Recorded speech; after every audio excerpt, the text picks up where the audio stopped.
ਸੀ ਉਹ ਗੱਲ ਮੁਨੀ ਭਾਈ ਸਾਹਿਬ ਵਾਲੀ ਕਿ ਕਿਸ ਦਾ ਦੋਸ਼ ਸੀ ਕਿਸ ਦਾ ਨਹੀਂ, ਇਹ ਗੱਲਾਂ ਹੁਣ ਕਰਦੀਆਂ ਨੇ। ਲੰਗੇ ਵੇਲੇ ਤੌਬਾ ਵਾਲੇ ਤੇ ਰਾਤਾਂ ਹੋ ਕੇ ਜੋ ਹੋਇਆ ਇਹ ਹੋਣਾ ਹੀ ਸੀ ਤੇ ਹੋਣੀ ਰੋਕਿਆ ਨਹੀਂ। ਬਾਲਾ ਸਾਹਿਬ ਗੱਲ ਅਸੀਂ ਜ਼ਰੂਰ ਰੋਕ ਲਾਂਗੇ। ਮੈਂ ਗੱਲਬਾਤ ਦਾ ਸਿਲਸਿਲਾ ਸ਼ੁਰੂ ਕਰਨ ਜਾ ਰਿਹਾ ਹਾਂ। ਮੈਂ ਸਭ ਤੋਂ ਪਹਿਲਾਂ ਨੂੰ ਬੁਲਾਉਣ ਜਾ ਰਿਹਾ ਹਾਂ ਪੰਜਾਬੀ ਐਕਟਿਵਿਸਟ ਨੇ ਔਰ ਪੂਰੇ ਪੰਜਾਬ ਦੇ ਵਿੱਚ ਕੀ ਬਲਕਿ ਪੂਰੀ ਦੁਨੀਆ ਦੇ ਵਿੱਚ ਉਹਨਾਂ ਦੇ ਤਹਿਰੀਰਾਂ ਉਹਨਾਂ ਦਾ ਕੰਮ ਜਿਹੜਾ ਹੈ ਜੋ ਨਜ਼ਰ ਆਉਂਦਾ ਹੈ।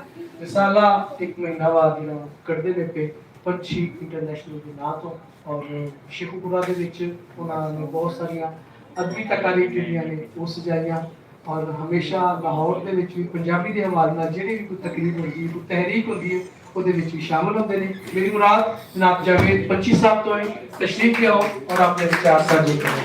तालियां बहुत सारी तालियां दे विच साडे बड़े प्यारे मित्र राइटर जनाब जावेद पंछी साहब।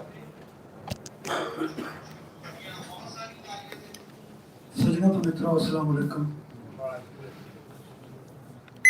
असलम बाबू साहब नाल मेरा बड़ी देर तो एक तल्लक है।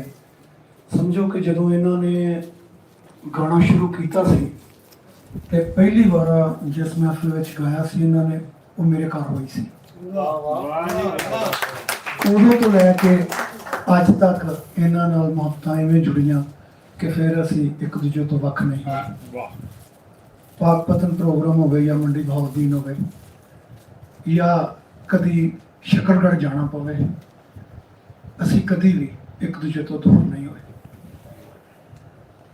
शायद मैं ये गल कभी भी ना सीखता जिन्होंने मैनू एक अमली तौर पर करके वहाई कि जो कमिटमेंट कर लवी है ना फिर एक्सक्यूज नहीं है।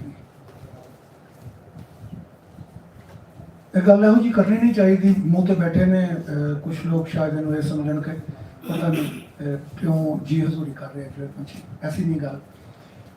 असी प्रोग्राम मेरे हवाले नाल बुक होया सी शकरगढ़। जिस दिन प्रोग्राम